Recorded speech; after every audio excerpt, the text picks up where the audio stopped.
Hello there. How are you?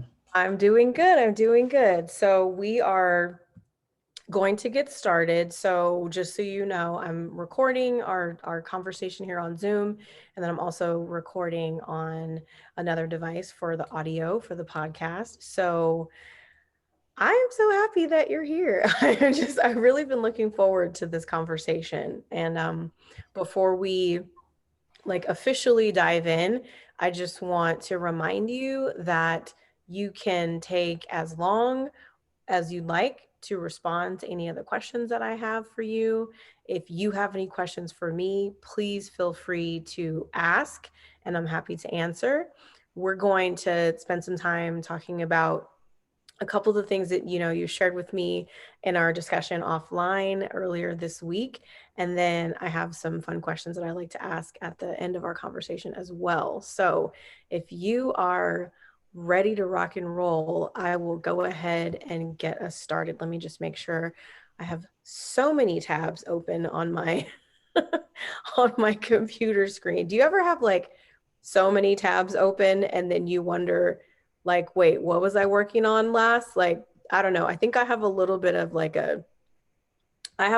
a funny mind sometimes where I think that I have everything all under control and everything's organized, and then something happens and my phone rings or I get an unexpected text message, and next thing I know, I'm like, what was I doing again? What was I talking about? So getting everything together. All right. Well, first, we're going to start with you taking a moment to introduce yourself to my listeners. And I'd like you to share your name, where you're from, and what you stand for. And what I stand for, as in, what does that mean exactly? What is most important to you? Okay. Okay. Um, Hello everyone who's listening. My name is Drew Cox. I am from Los Angeles, California, and the thing that is most important to me is um, being able to gain independence and freedom. Independence and freedom. Can you tell me a little bit more about what that means for you, independence and freedom? So independence, okay. Independence is basically just having the space to work by myself on tasks that I know I can achieve. Um, now, that doesn't mean that I won't allow others to help me. I know that's have been a challenge in the past because I would often turn down others who do actually want to help because I don't want to be a burden to others. Mhm. Um, Now, for freedom, freedom is like a relative term. And freedom to me is basically being able um, to express my true feelings about any subject, no matter how taboo or how, you know, or um, how trivial it is. So Mm, that's what I mean by freedom. And then being able to express my true feelings without feeling judged.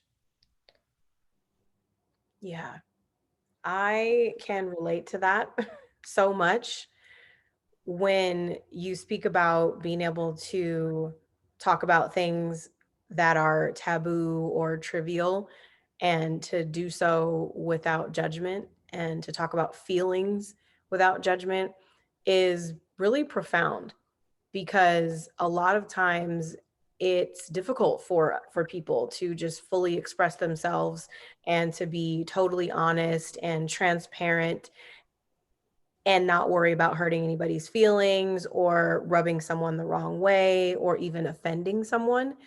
However, sometimes when we're so restricted with our expression, it gets lost in translation. You know, we're sometimes busy trying to make sure that we're being polite or that we're being friendly or that we're being nice. But then sometimes there's things that we really want to talk about that we're either passionate and excited about, or even things that make us angry and piss us off. And we want to be able to just say, hey, this is how I'm really feeling about it. So I never really thought about that as an expression of freedom. So thank you for sharing that. That definitely gave me like a new perspective. And freedom is one of those words, like you said, is relative to the individual, and what that looks like for each of us is unique. And so thank you for that. Thank you for that. I want you to talk to me a little bit about what it's like being from Los Angeles. You know, there's a lot of people who live in Los Angeles, but I'm noticing as time progresses, there's less and less people who live in Los Angeles that are actually from LA. So can you tell me, what do you think is maybe one of the biggest misconceptions about Los Angeles? I think one of the misconceptions of Los Angeles um, is that even though it has, I was doing my own research, like the third highest like crime rate, um, and that there was a lot of talk about gangs being formed. I mean, I was looking in like the culture of like hip hop and how it came to be. And so yes, there were gangs in the past, like the Bloods and the Crips, but that's not really all there is to it. LA is extremely like diverse, especially when it comes to downtown. You can basically see a homeless guy on one sidewalk and a billionaire on another. Okay, so you want to talk about diversity? Um, there you go. Okay, because it's not just diversity; it's also you're also exposed to the hierarchy of people, the different hierarchy of people. Um, and I remember living in downtown. I owned a apartment. Uh, no, we actually rented an apartment at 825 South Hill. Um, and so the receptionists were very nice. We on the sixth floor where we stayed at, I believe the 26th floor. There was a pool there at the sixth floor, and I go there a lot just to swim. Um, and I was very fascinated um, by like the overall landscape. Yeah. So tell me a little bit more about this hierarchy of people in LA. Could you describe that a little more? So when I say hierarchy, I mean that you can see like I believe a bank in America, like there are actually like people who work there. Um, and on the same ground there's like, you know, like beggars, like people who want to say, hey, could you loan me some change? Um, some of them only ask for food, but still, it's like there's like a whole another vibe going on there. Yeah. Yeah. It's interesting that you mentioned that. The last time that I was downtown LA was, I want to say like summertime last year. And I have a cousin on my dad's side of the family, like a distant cousin on my dad's side, who goes down to Skid Row every week on Saturday mornings and has been doing so for probably like the past 5 to 10 years. And she goes down on Saturdays and she has a little team of people that come with her, maybe 5 or 6 other people, and they go down and they give food and clothing and even more. Like they donate like toothbrushes and toiletries and all these kinds of things. The very first time that I remember going downtown LA was with my dad when I was a kid, and we went down every year around like Thanksgiving time, and we would have like clothes and shoes and things that we would go and donate. And I remember thinking to myself, when you mentioned the hierarchy of people in LA, reminded me of this. What would it look like? I imagine, like, I love TV, so I imagine like a reality TV show or like a scripted show. What would it look like if a millionaire switched lives like a Freaky Friday with a homeless person? What would that look like? I wonder. Wasn't there a movie that Was focused? there well, there's Trading Places, if we Yeah. think about it, you know what I mean? We think of Trading Places, Eddie Murphy, Dan Aykroyd, which was kind of along those lines where they kind of switched his life for him. But I wonder, even in like a modern day reality show type show where we have like a Richard Branson type, Bronson type guy from, Virgin Atlantic who switches places with like the random guy, on the corner of, Figueroa and 7th, and to see like how that would change them, like I'm always curious about that kind of thing. So I want to talk a little bit about some of the things that you are interested in. You shared so much with me in your, pre-podcast interview, and we got to talk a little bit about it. I know that you are a film buff and a TV buff. I think that's kind of just in our family. I think we just like TV and film.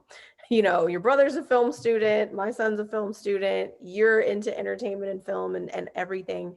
So I noticed that you have a couple of favorites in your genres of TV and film: action, adventure, animation, anime, dark comedy, psychological thrillers. And then, what I love, one of my personal favorites, is the witty teen dramas. Can you tell me what some of your favorite dark comedies are? Film or TV, your choice. So, some of my favorite dark comedies, based are Get Out and The Hangover. Uh, Can we talk a little more about Get Out? I never considered that a dark comedy. Tell me a little bit more about that.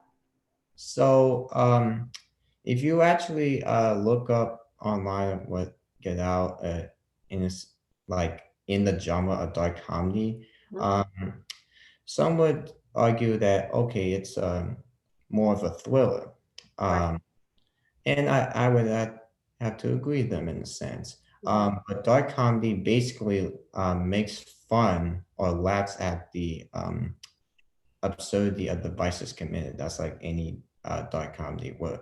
And so and so you see a little comedy in the film because it provided like social commentary within the film of house slavery and how that was relevant at that time. Mhm. And so even though it's a very sensitive topic, it's still laughable because you see like the protagonist basically struggling just to get out of that situation. Interesting. Interesting. Okay. I, of course, have seen Get Out. I saw in the theater a couple of times, and it won for best screenplay, the Oscars that year.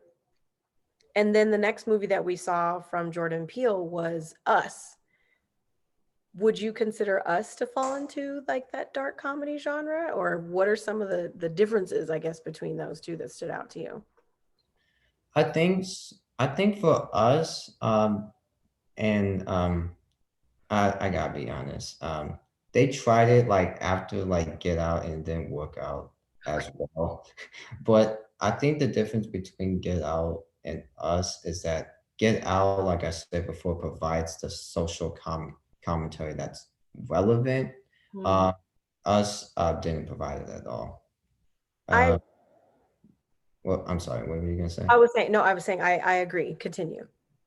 And so and that's the thing. There were elements that maybe they were trying to be comedic about, but didn't exactly pan out the way it would want to pan out. Um, and I believe that's the difference. Hmm. I like that. That's noticeable. How about these witty teen drama shows. I'm very curious to know what some of your favorites are in that particular category. So the the two that I watch most recently are On My Block. You heard that show? Heard of that? Is a Netflix original, yeah? Yes, and I saw that it's like, the top, like the most watched on Netflix. Yeah. Um, and then there's All American. You heard that one? I've heard of both, and I've only seen, I think, one episode of On My Block. I haven't seen All American. Now, tell me a little bit more about that particular genre, even these particular shows. What draws you to them? What keeps you interested? So these type of shows to me serve as an inspiration for me to build mental fortitude and to promote social and political change. Mm. Do you feel, in your opinion, or do you think, I should say, that the representation of like the typical American teen experience is reflected in these shows? What do you mean by that? Can you What elaborate? I mean is, you know how when you imagine like a TV show that, like, one of my favorite movies, I'll use an example, is Clueless, which was like, a witty teen comedy, from the 90s. And while it was entertaining, it had some elements that were accurate, but my high school didn't look like that. So it was kind of like maybe like an augmented or like a fantasized version of like a typical American teen in the 90s. Do you think that like the shows All American or On My Block, do you think that it represents like accurately what's going on in teens' life, or do you think it's like the Hollywood version of it? Does it feel real or does it feel like fantasized? It doesn't, to me, it doesn't feel fantasized at all. I feel what's unique on like On My Block in All American to like other previous teen shows is that On My Block does a great job of like representing multi-dimensional characters. And so All American pretty much does the same thing. And so the conflict that's often in these two works is not about, oh, it's, someone's vaping or someone's bullying someone else. It's not focused on that at all. No, Right. it's focused on um, things that are more, um, what's the word? Uh, Contemporary. Okay. Say.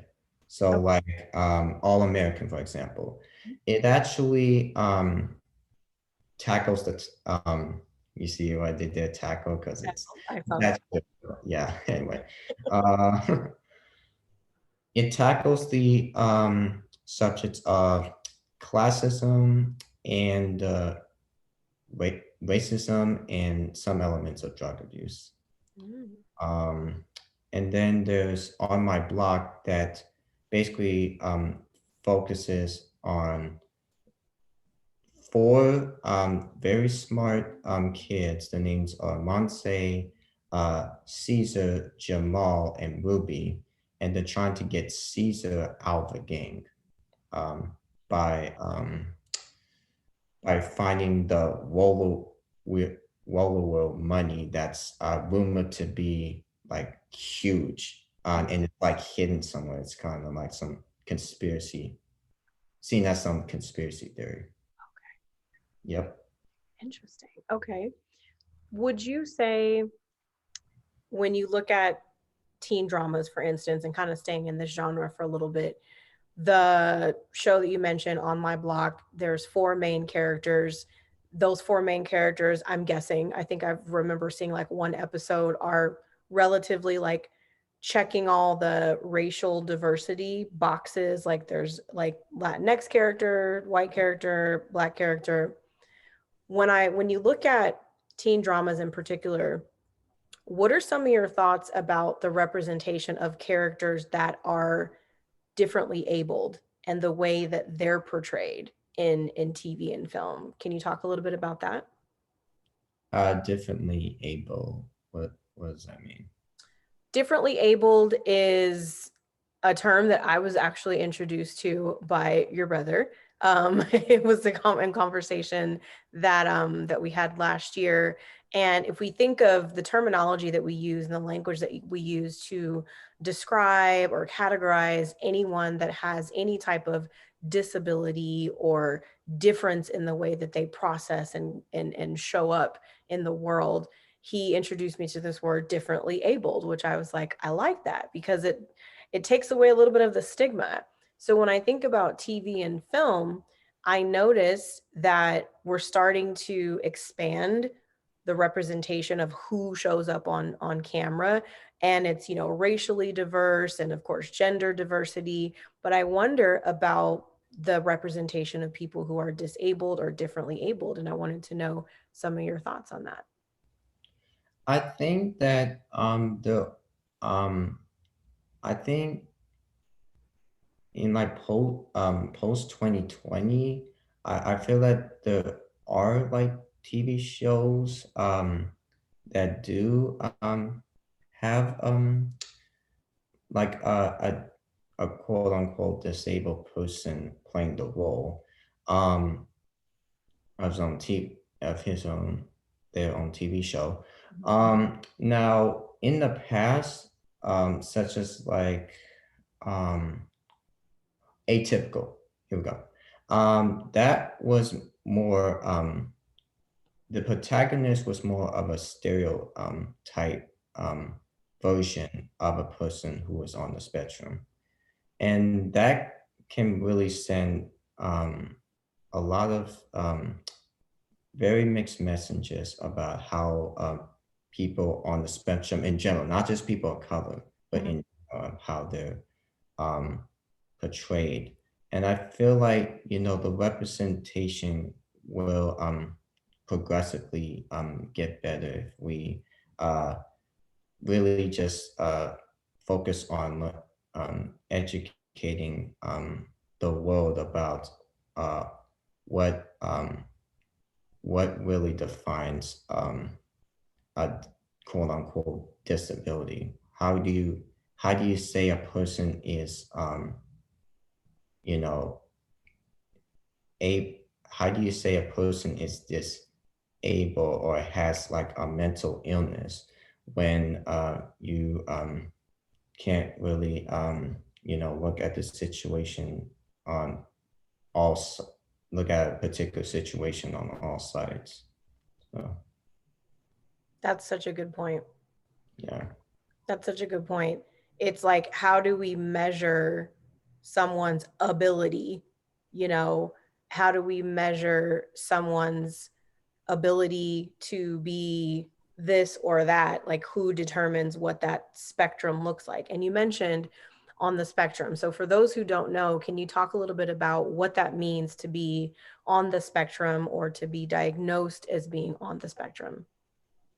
So being on a spectrum, if you were to look at the Wikipedia definition of spectrum, it's basically like a range. And so it's like a range of like diagnosis. It's like how severe uh, is your diagnosis with a certain quote unquote disability.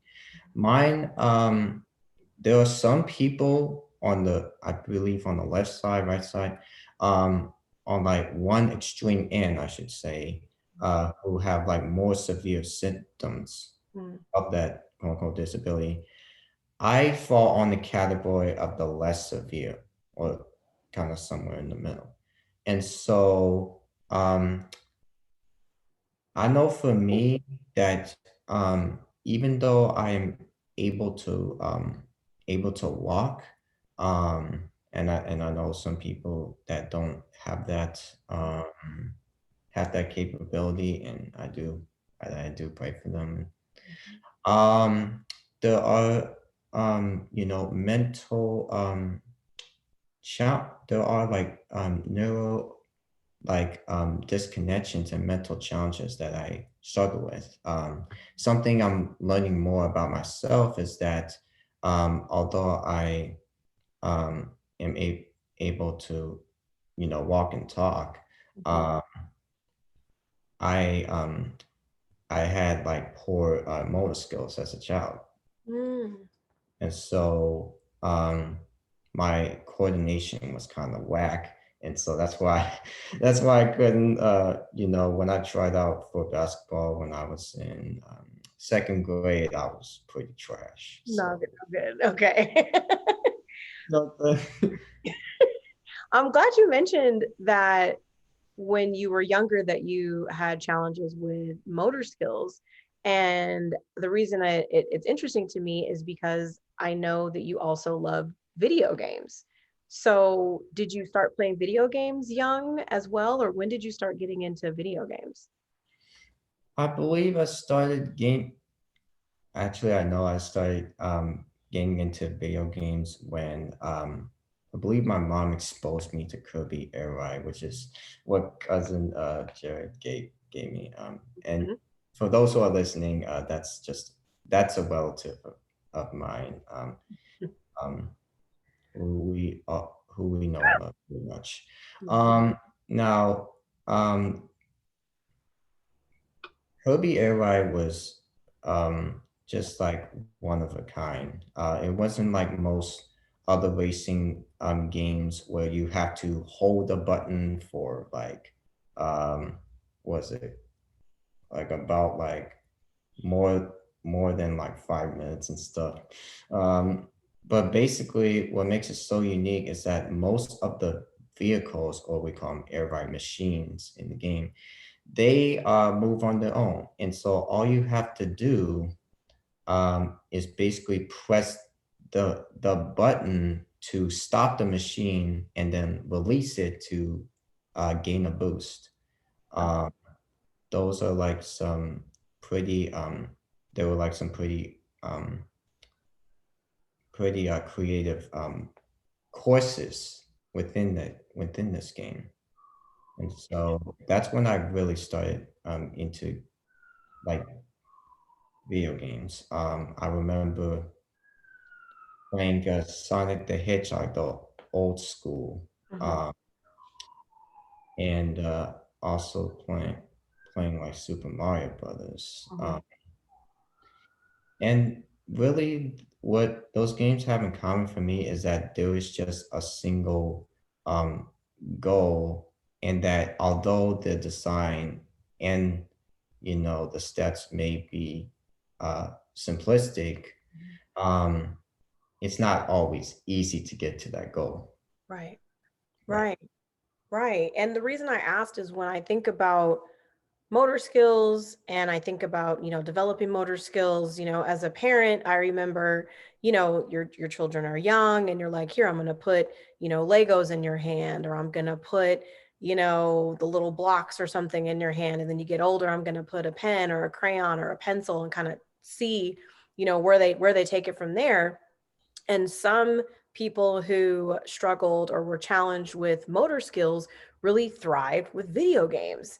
And it was always really fascinating to me because when I sit in front of a video game, I mean, granted, I am a little older and I do remember when like the first Nintendo came out and it was like a really big deal and I was super excited about being able to play Mario Brothers. And then I look at the video games of today, like these RPG games that look like you're inside of an actual movie. Like, for those who don't know, I'm a really big fan of Kingdom Hearts. It's one of my favorite video games. And I recently had a chance to play like the newest installation of Kingdom Hearts.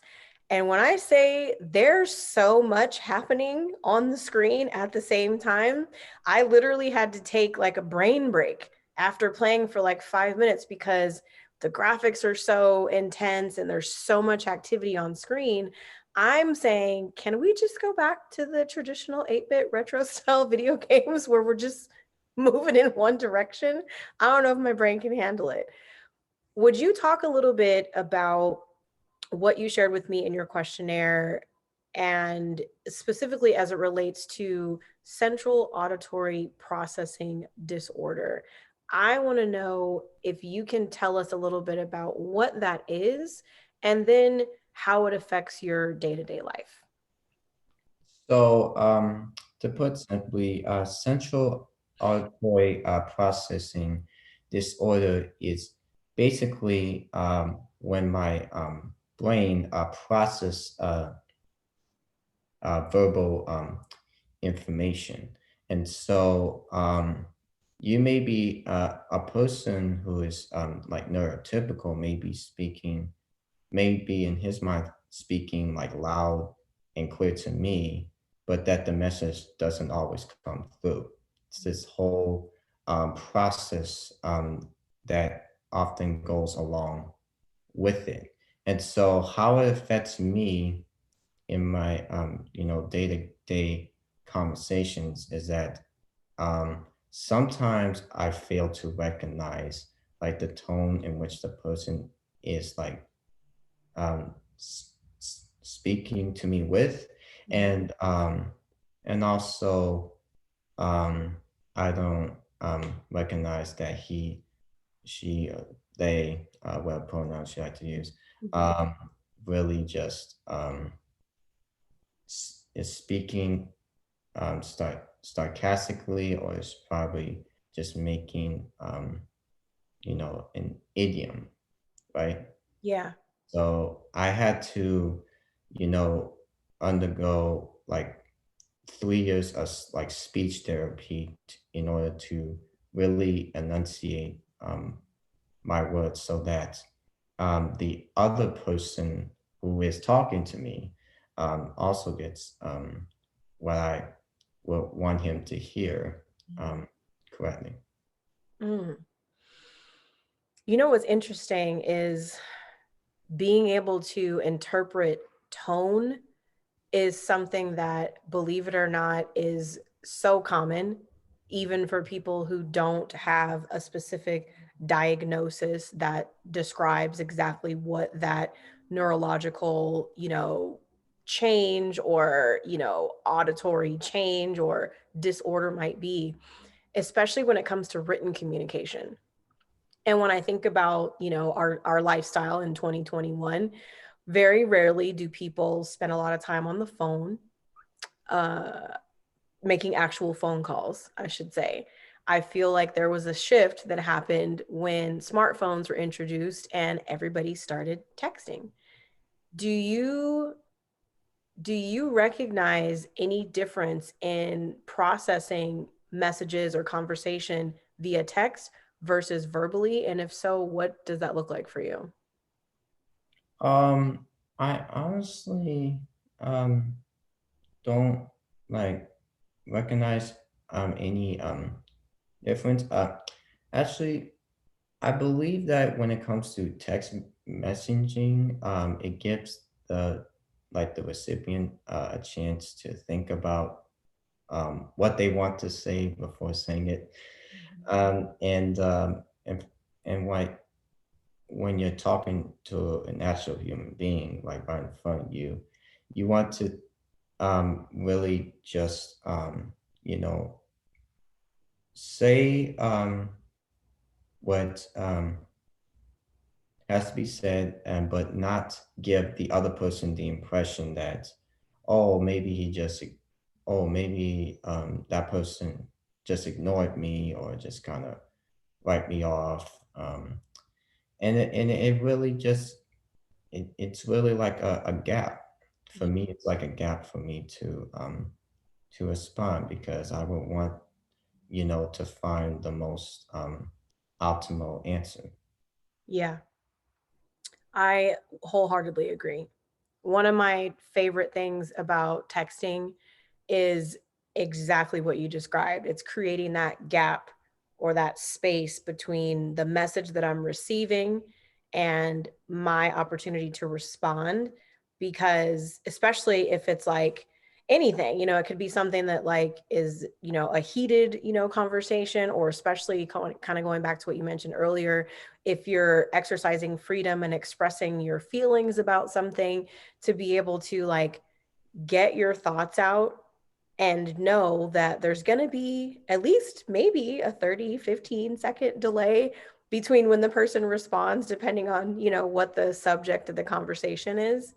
I enjoy being able to have that space because in in-person conversation or phone calls, etc., the idea of a person taking a pause, like I imagine in my mind, I have a weird brain. I imagine in my mind what it would look like if those three dots popped up next to our heads in an actual conversation when we're trying to think about what we're going to say.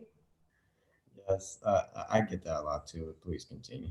Yeah, it's like when someone says something, it's like we, and I say we like collectively as people, we've kind of gotten conditioned to really feel like we have to fill the silence in between each person's thoughts or ideas or what people are saying, instead of just letting the silence do what it does, which is kind of to serve as that space between listening and responding. I think one of the things that I picked up over the years is like a really valuable piece of information for me is the most important thing about a conversation is the listening part, not the talking part. Is really like taking the time to connect with what the other person is saying and to really make certain, like, am I hearing you right? What I'm hearing is this. And so you mentioned being at a time in your life spending some time in speech therapy.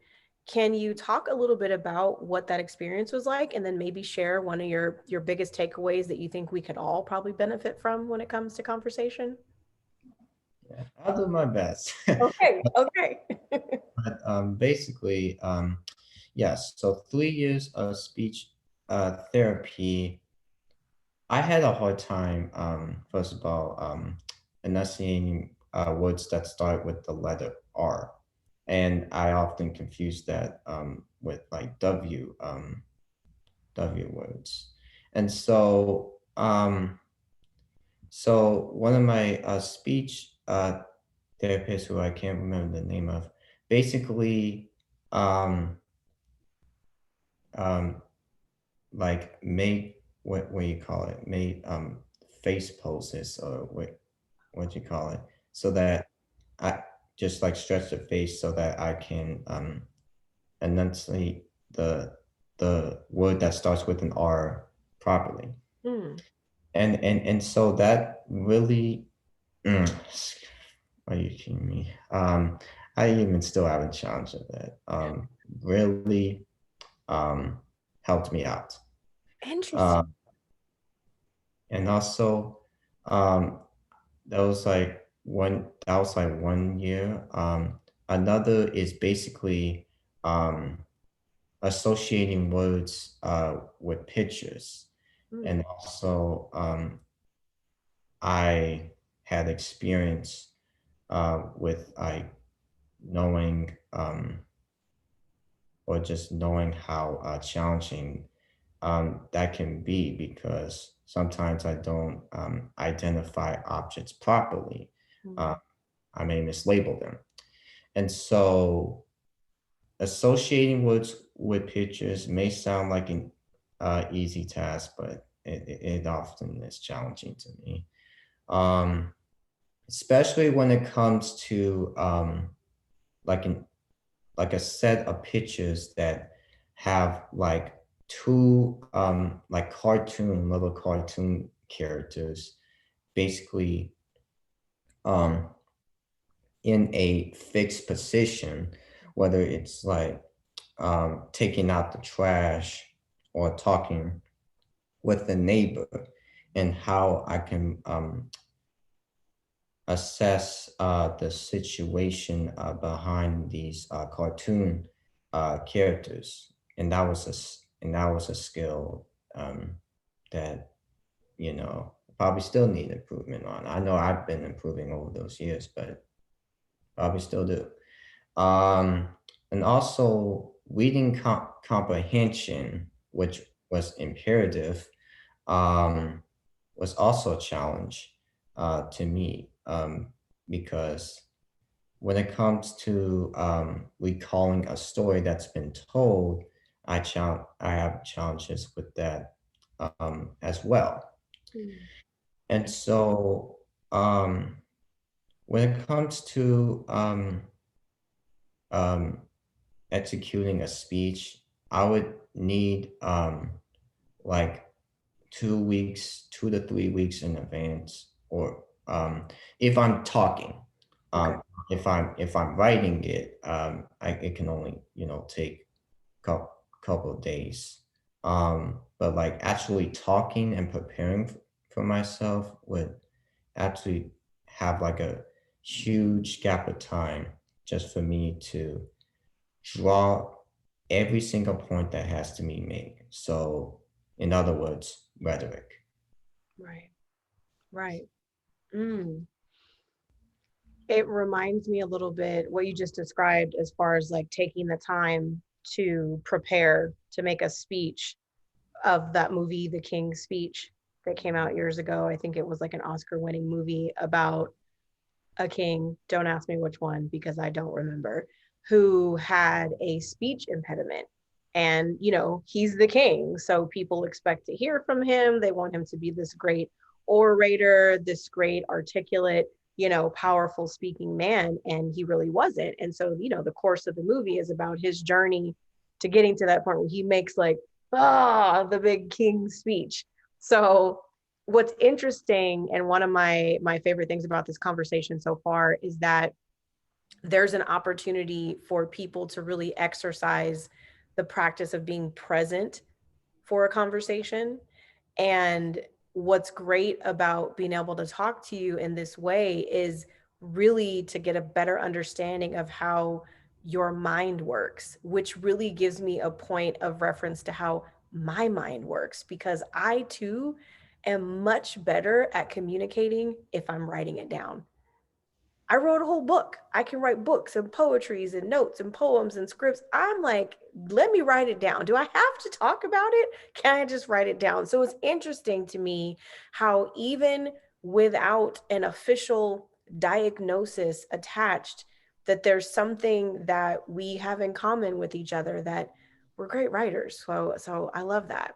I want to switch gears a little bit and talk about maybe one of the areas that you shared that are most interesting to you. And what stood out to me was the area of psychology, which is, the study of human behavior.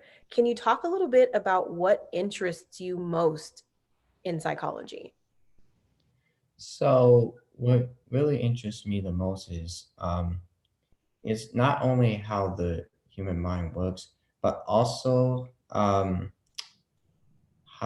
how many other factors contribute to psychology. There's biological factors.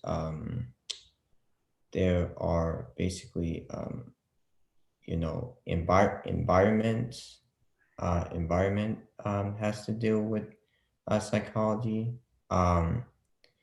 and I can't remember. There were like three main factors that contribute to psychology, but really, what I was more interested in is like how different parts of the brain play like a very crucial role in Mhm. um, exhibiting behavior.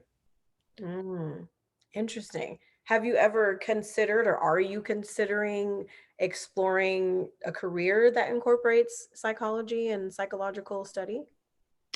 I have at one point when I was in high school, but now in college, since there's like so many factors to take in, Yeah. um, I I feel like I'm not backing down, but I feel like there's like a lot more to explore in regards to my areas of interest. Mm, I understand that. I understand that a lot. I feel like having like a general understanding of psychology, I think, is a benefit to all human beings, because when we can kind of gain a better understanding of what makes us do what we do and why we are the way we are, it can be helpful to kind of navigate conversations, relationships, etc.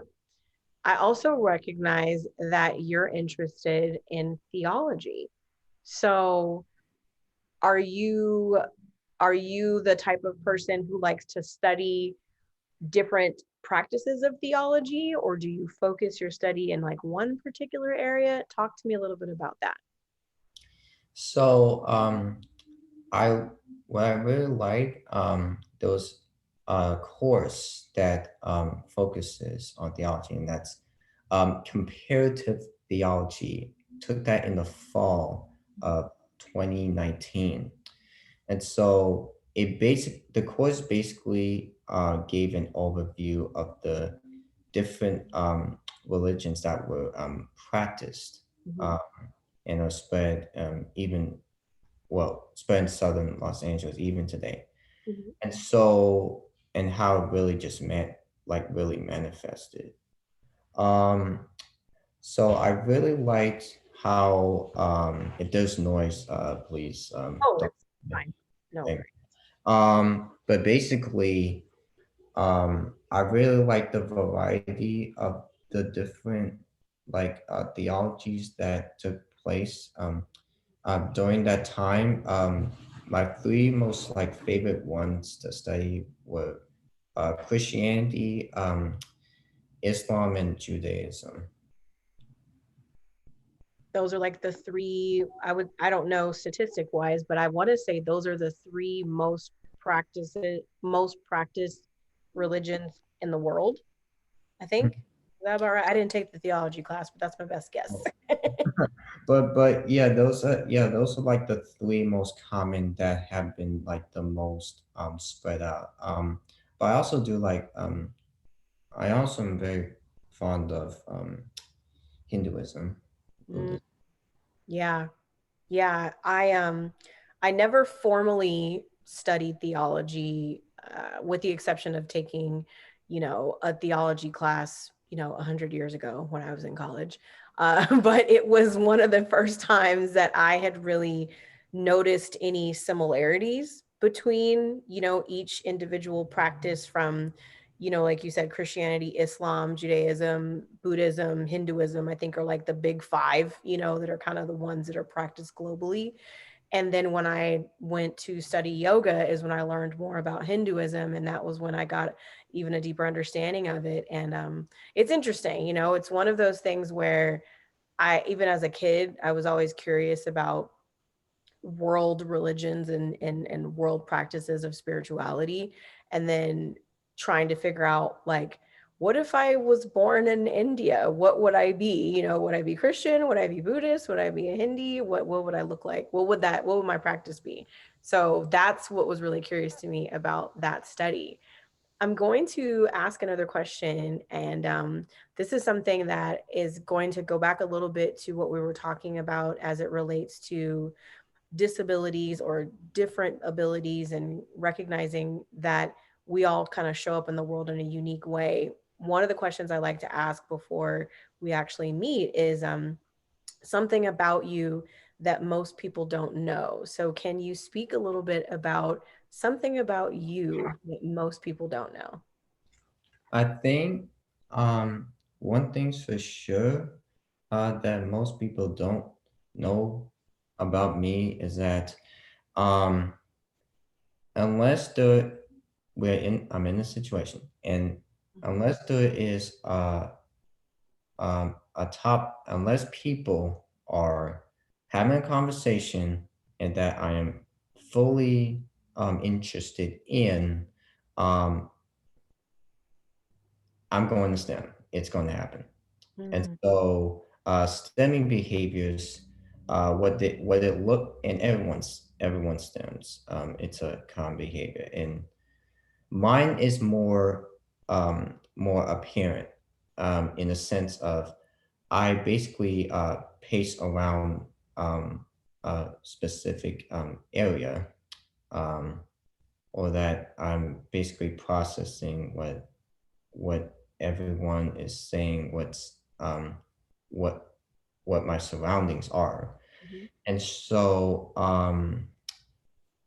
two of the most effective ways that reduces my STEM behavior are exercise and expanding my horizons. Because I figured that if I were to expand my horizons, that it it would help me be more engaged in topics that I would have never thought about being interested in. Mhm. So, Talk a little bit more about what expanding your horizons means. expanding my horizons basically means um, it basically means putting yourself out there, and not being afraid to be when you are exposed to something that's unfamiliar, that you take it as an opportunity to learn something new. I like that. It's interesting.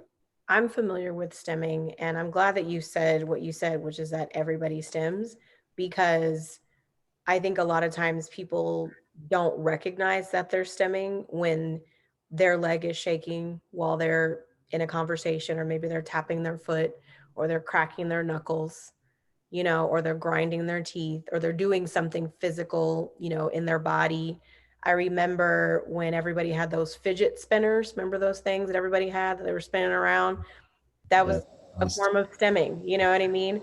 So it was interesting. The other day, I was thinking about this concept. Is scrolling a form of stemming? If you think about in our culture where everybody's carrying around a device, right? And you're in a scenario, in a social setting, and maybe the conversation just isn't engaging or not interesting to you, what do people do? They pull out their phone and they start to scroll. And I was wondering, is scrolling a form of stemming? Because if we think about it, it's that physical, activity that can be relaxing, soothing, calming, to kind of keep you in the experience that's happening right now. But when I thought about it, I was like, holy smokes, I think that people are really stemming by scrolling, because sometimes people are scrolling and they're not looking at anything important. They're just kind of listening to what's going on, but not really fully engaged. So that was when I was like, you know what, I'm gonna ask him about that. So I think scrolling is stemming. What do you think? That I don't know the answer of, but um, I think as far as for me, my you know, uh, STEM behaviors, and in comparison to like a person scrolling on a phone looking at not anything that's really unimportant, um, the similarity is that there's like a disengagement. Yeah. Right. I mean, um, I do agree with that.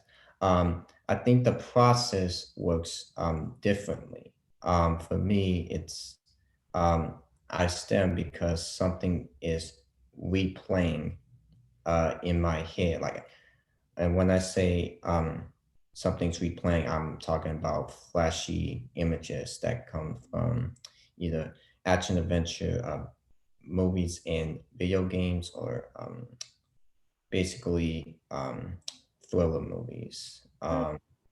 That's where like the stemming often stems from.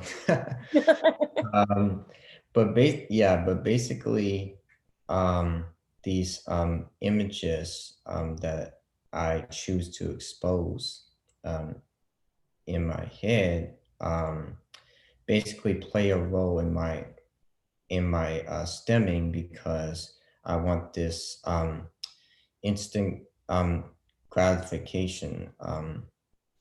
Basically, it's like form of escapism. I wouldn't say escapism. Sometimes it is, Okay. but it's also just boredom. It's also just a way of relieving from boredom. Yep. I totally get it. Like, we've all been on Zoom a lot in the last year, probably more than our whole lives or since Zoom was ever invented. And sometimes, I've been in trainings or meetings where I'm like, when is this going to be over? And I start singing songs in my mind, or I start, like you said, replaying scenes from movies or replaying other experiences, or like thinking about what I'm going to eat later, or like wondering where did they get those shoes or what's in the background. So I don't know if that's just attention deficit or an active imagination. I'm not quite sure what to call it, but I definitely find myself figuring, having to figure out ways to kind of like remain calm, because I know for me, something that most people don't know about me is that I have anxiety, super, super high levels of anxiety. And one thing that I found that has really helped me to be able to develop a sense of resiliency or coping with anxiety has been meditation and breath work, and being able to really do my best to bring myself back to the present moment as much as possible. Because one of my therapists told me years ago that anxiety lives in the future. It hasn't even happened yet. That worry about what could, what's coming next. Whereas the present, the gift is in the present. So doing my best to kind of just like bring myself back. And sometimes I find myself talking to myself, and if I'm in a situation where I feel myself kind of going or like leaving leaving the conversation or leaving the experience, I have to like invite myself back into the moment mentally. So what's interesting to me about this conversation, and this is, like I said, I'm probably going to say this again, is just the similarities in the way that our minds work, not necessarily the physical brain that lives within us, but our minds are very similar. And something that stood out to me in your responses to one of the questions I asked was another like confirmation that we are like kindred spirits in a sense. One of the questions that I asked is, if you could reside anywhere in the world, where would you live and why? Will you share your answer to that? That said, I will live in New Zealand because it offers a space for me to unwind and explore all the famous attraction sites. I just looked it up on the web and it looks beautiful. It does, doesn't it? Yeah. It looks amazing. I had a coworker who was from New Zealand, and New Zealanders are called Kiwis. It's like a cute name for them. And they're very adamant about making sure that you know that they are not Australian. They are from New Zealand. They're from New Zealand. But yeah, I actually I have a friend of a friend who lives in New Zealand. She's from California originally and just kind of like packed her bags one day, and now she lives in New Zealand and says that it's beautiful. So maybe you'll end up there someday. Another question that I have for you, and this is a question for anyone who's listening that goes on to every single podcast questionnaire and everybody answers it differently. If you woke up tomorrow morning with $100 million in your bank account, what is the first thing that you would do? First thing I would do is invest money in traveling companies so that I can be provided with the best modes of transportation while ensuring public safety. Basically, my own health is taken care of. I'm not getting seasick, or I'm not throwing up in the plane and nothing like that. And then I'm not causing a hazard. Oh, man, I don't want to be the cause of that. Um, but basically, that would be the first thing I would do. I like that. I like that. It's interesting because I'll tell you, I have heard some interesting answers to that question. And it kind of says a lot. I've had people, say like, oh, I'd buy my mom a house, or I'd buy my dad a boat or whatever. And you're like, I'm just going to make sure that I can get to all the places I want to go without causing a ruckus. So I can appreciate that. I can appreciate that. Well, before we go, we're going to switch gears a little bit. And this is something I like to do on every podcast. And it's something that's called complete the sentence. So I'm going to give you a sentence prompt, and then you can finish it with the best answer that comes to you in the moment. So the first one is, I am happiest when. I am by myself. I know I'm fed up when. People don't respect my boundaries. I want to be known for my. Contribution to the world. Mm, okay. And last, before we go, we're going to get into a time machine in our minds. And we're going to get in this time machine, and I want you to go back to your 16-year-old self. And you step out of your time machine and you see your 16-year-old self. What is the first thing that you say? Thank you. Hmm. Oh, I love that. We're going to get back into our time machine. And this time we're going to go far into the future. Don't know quite how far. And you're looking back on your life. What do you want to be around you in your last moments? An inspiration to others. Mm. Oh, that's good stuff. Okay, we're getting back in our time machine and we're coming back into the present moment right here and now.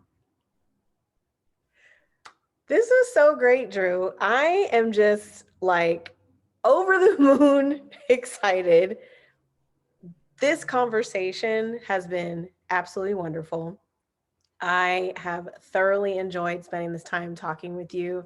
I just want to say thank you, thank you, thank you so, so much for saying yes to being a part of my podcast and for sharing a little bit more of your story with others. You are one of the most interesting people that I've had the privilege of interviewing and sitting with and talking with. You have definitely enlightened me, and you've really given me some inspiration and some things to think about. And I just want to say how much I appreciate you for being exactly who you are, for showing up in this world as the unique individual that you have been created to be. And I just encourage you to keep moving forward, to keep being an inspiration, so that that end of life version of you is able to say, job well done. Good job, kid. So I appreciate you. I love you so much. Thank you, thank you, thank you so much for being here. Love you too, Cousin Keisha, and hope you have a great, great, blessed day. Thank you. Okay. See you soon. Bye. Bye.